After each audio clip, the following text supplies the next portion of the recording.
kukumbuka madhambi na kuhofia adhabu za Allah subhanahu wa ta'ala katika mwezi wa Ramadhani. Kwa hiyo wako amali za mwanadamu zitaendelea japokuwa ni chache, hizi zitakuwa ni bora kwa Allah subhanahu wa ta'ala, kama Mtume sallallahu alaihi wasallam aliposema, ahabul a'mali ila Allah adhuma wa in kana, amali zilizo bora mbele ya Allah subhanahu wa ta'ala ni zile zinazodumishwa japokuwa ni kidogo. Kwa katika miezi mingine inapaswa kukithirisha katika amali. Ni amali zipi zinapaswa kukithirisha katika miezi mingine baada ya Ramadhani?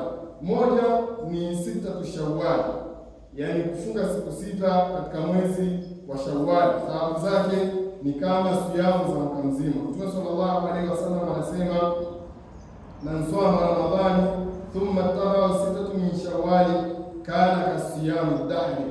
Kwa mtu yote ambaye atakafunga mwezi wa Ramadhani